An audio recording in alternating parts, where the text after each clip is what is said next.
নমস্কার, উৎসব কেমিস্ট্রি কেয়ারের পক্ষ থেকে তোমাদের সবাইকেই স্বাগতম। আজকে আমাদের পদার্থের গঠন এই চ্যাপ্টারটির উপরে ৩ নাম্বার ক্লাস।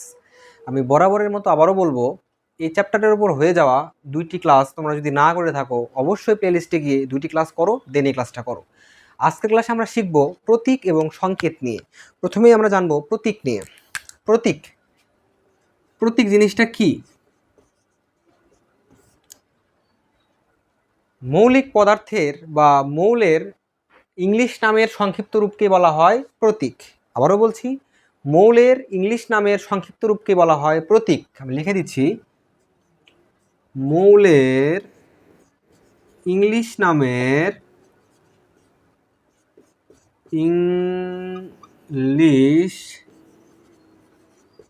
নামের সংক্ষিপ্ত রূপকে বলা হয় প্রতীক। সংক্ষিপ্ত রূপকে বলা হয় প্রতীক। রূপকে বলা হয় প্রতীক। যেমন ধরো হাইড্রোজেন, এটা একটা মৌল, তো হাইড্রোজেন মৌলের ইংলিশ নাম কি? HYHDROGEN, এবং এর প্রতীক কি? এইচ। মানে এত বড় ওয়ার্ড, বাট সংক্ষিপ্ত রূপ হচ্ছে এইচ। এটা হচ্ছে হাইড্রোজেনের প্রতীক। তারপরে যেমন ধরো অক্সিজেন, ইংলিশ নাম কি? OXYGEN, এটা হচ্ছে অক্সিজেনের ইংলিশ নাম। এর প্রতীক কি? ও। এই জন্যই বলা হয় মৌলের সংক্ষিপ্ত ইংলিশ নামের সংক্ষিপ্ত রূপকেই বলা হয় প্রতীক। এখন আমরা শিখব প্রতীক লেখার নিয়ম, মানে কিভাবে প্রতীক লিখতে হয় আর কি। প্রতীক লেখার জন্য আমাদের 3টা রুল আছে। কয়টা রুল আছে ভাইয়া? 3টা রুল আছে। প্রতীক লেখার নিয়ম, প্রতীক লেখার নিয়ম। আর হাতের লেখা একটু খারাপ, সো একটু কষ্ট করে বুঝে নিও। আমি তো বলতেছি আর আসলে লিখতেছি, তাই না? প্রতীক লেখার কয়টা নিয়ম আছে ভাইয়া? প্রতীক লেখার আছে 3টা নিয়ম। প্রথম নিয়ম, ইংলিশ নামের প্রথম অক্ষর নিয়ে প্রতীক লেখা হয়। তাহলে কি বললাম? প্রথম অক্ষর, প্রথম অক্ষর। যেমন দেখালাম আমরা, হাইড্রোজেন মৌলের প্রতীক কি? এইচ। তারপরে ধরো যে অক্সিজেন মৌলের প্রতীক কি? ও। প্রথম অক্ষর নিয়ে লেখা হচ্ছে না? এই দেখো, হাইড্রোজেন, অক্সিজেন, প্রথম অক্ষর নিয়ে লেখা হচ্ছে না? তো মনে রাখবা যে মৌলের প্রতীক লেখা হয় মৌলের ইংলিশ নামের প্রথম অক্ষর নিয়ে। এখন ধরো 2 নাম্বার রুল, ধরো বাই এনি চান্স একাধিক মৌলের প্রথম অক্ষর সেম। যদি প্রথম অক্ষর সেম হয়ে যায়, যেমন একটা জিনিস দেখাচ্ছি তোমাকে আমি, ধরো যে দেখো carbon, calcium, calcium, cadmium, cadmium, chromium, chromium.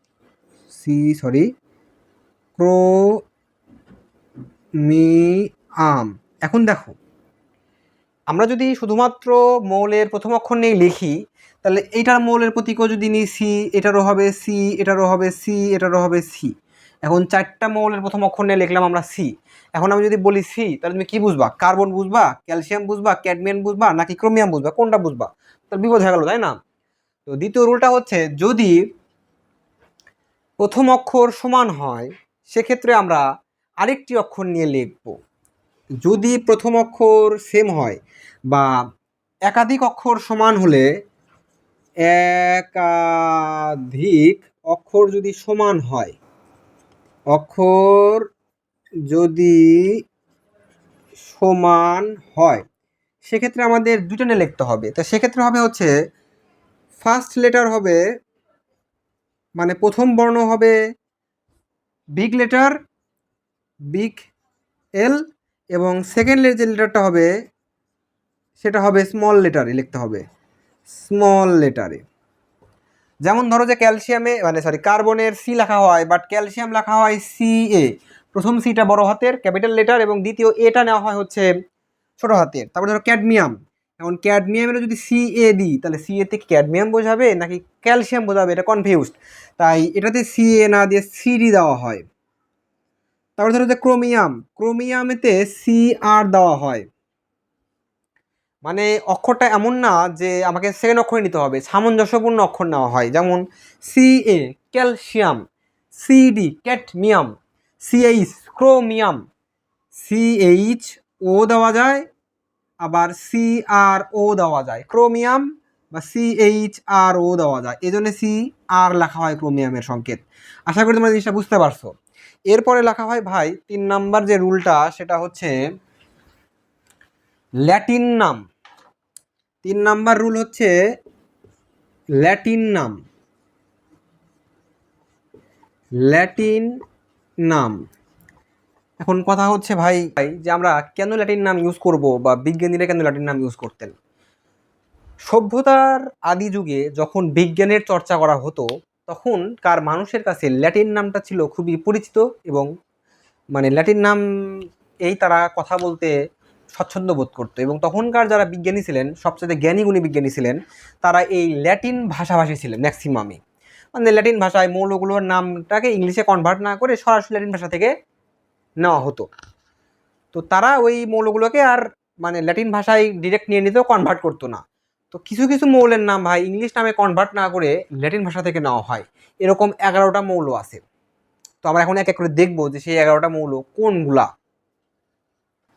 তো 11টা নাম কিন্তু বিজ্ঞানীরা ডিরেক্ট মানে ল্যাটিন নাম থেকে নিয়েছিল, এগুলোকে ইংলিশে কনভার্ট করেনি। তাই আমাদের 118টা মৌলের মধ্যে 11টা নাম একটু কষ্ট করে মনে রাখতে হবে। তো সেই 11টা মৌল কোনগুলো দেখে নিই। দেখো, প্রথমেই আছে সোডিয়াম, এর ল্যাটিন নাম কি? নেট্রিয়াম। তাহলে প্রথম দুইটা লেটার নিয়ে লেখা হয়েছে, এই দেখো প্রতীক হচ্ছে Na। তারপরে আছে হচ্ছে ভাই কপার। কপারের হচ্ছে ল্যাটিন নাম হচ্ছে কিউপ্রাম। প্রথম দুটো লেটার লেখা হয়েছে, প্রতীক হচ্ছে Cu। তারপরে দেখো পটাশিয়াম, ল্যাটিন নাম হচ্ছে ক্যালিয়াম। প্রথম লেটার নিয়ে লেখা হয়েছে, মৌলের প্রতীক কি ভাই? কে। তারপরে দেখো সিলভার, ল্যাটিন নাম হচ্ছে আর্জেন্টাম। এর প্রতীক লেখা হয় প্রথম দুইটা লেটার নিয়ে। তাহলে সরি, এটা দুইটা লেটার না, মানে প্রথম লেটার আর এই লেটারটা, তাহলে AG। তারপরে দেখো টিন স্ট্যানাম, টিন স্ট্যানাম, প্রতীক কি? SN।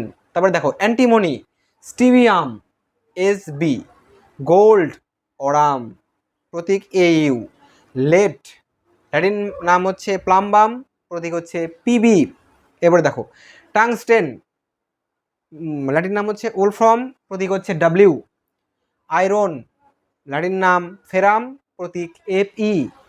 মার্কারি, ল্যাটিন নাম হাইড্রা জাইরাম, প্রতীক Hg। এই 11টা মৌলের নাম ভাই মুখস্থ করতেই হবে। 11টা মৌল মুখস্থ করতে হবে, মুখস্থ, ঠিক আছে? আচ্ছা, তো প্রতীক গেল। আমরা এখন পড়বো সংকেত। হোয়াট ইজ সংকেত? সংকেত জিনিসটা কি? দাঁড়াও মুছে নি, তারপরে বলতেছি সংকেত কি। সংকেত হেডলাইন হচ্ছে সংকেত। প্রতীক কি ছিল ভাই? মৌলের সংক্ষিপ্ত রূপকেই বলা হয় প্রতীক, বা ইংলিশ নামের সংক্ষিপ্ত রূপকে বলা হয় প্রতীক। আর সংকেত হচ্ছে যৌগের সংক্ষিপ্ত রূপকে বলা হয় সংকেত। যৌগের সংক্ষিপ্ত রূপকে বলা হয় সংকেত। যৌগের সংক্ষিপ্ত রূপ, ঠিক আছে? আচ্ছা, যেমন ধরো যে আমি যৌগ কোনগুলো হয়, এক বা একাধিক মৌল মিলে যৌগ তৈরি করে। যেমন ধরো যে পানি, তাই না? পানি, এর সংকেত কি হবে? পানি তো একটা যৌগ, পানির প্রতীক হচ্ছে H2O, সরি পানির সংকেত হচ্ছে H2O, তাই না? আচ্ছা সরি, মিস্টেক। পানির সংকেত হচ্ছে H2O, মৌলের হয় প্রতীক আর যৌগের হয় সংকেত। তারপর ধরো যে carbon die oxide, carbon die oxide, oxide সংকেত কি ভাই? CO2। আচ্ছা, তারপরে দেখো হাইড্রোক্লোরিক অ্যাসিড, হাইড্রোক্লোরিক,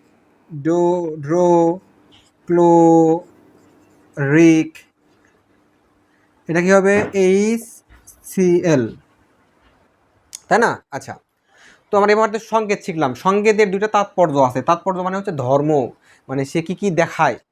তাৎপর্য আছে দুইটা, সংকেতের তাৎপর্য দুইটা। একটু মাথা ঠান্ডা রেখে দেখো, সংকেত এর তাৎপর্য,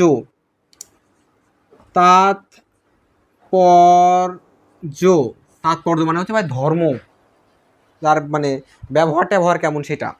তাৎপর্য আছে দুইটা, একটা হচ্ছে গুণগত, একটা হচ্ছে পরিমাণগত।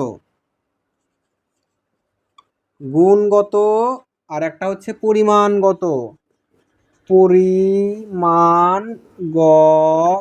গুণগতের মধ্যে কি আছে জানো? গুণগতের মধ্যে আছে কি আছে এবং কে আছে, কে আছে। গুণগতের মধ্যে ধরা হয় কি আছে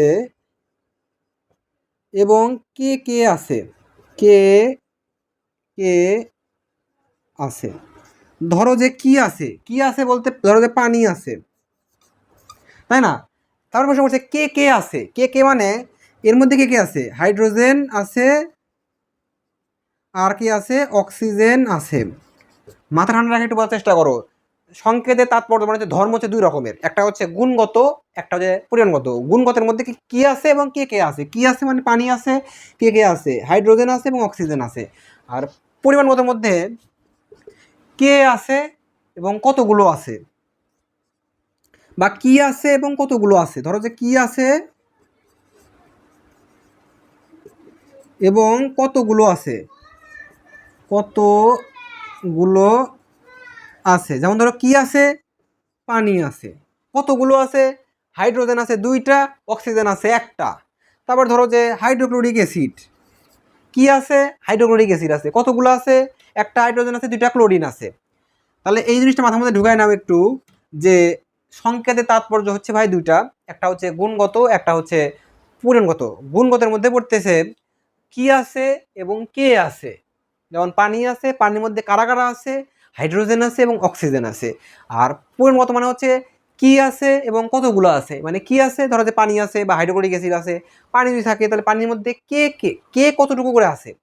পানি আছে, পানির মধ্যে হাইড্রোজেন আছে দুইটা এবং অক্সিজেন আছে একটা, তাই না? তো আজকে আমাদের মূলত চারটা টপিক শেষ হলো। একটা হচ্ছে প্রতীক কী জিনিস, প্রতীক লেখার নিয়ম, তারপরে সংকেত কী জিনিস এবং সংকেতের তাৎপর্য। তো আজকে আমাদের লেকচার 3 পর্যন্ত শেষ। দেখা হবে নেক্সট ক্লাসে। ভালো থাকো সবাই, নমস্কার।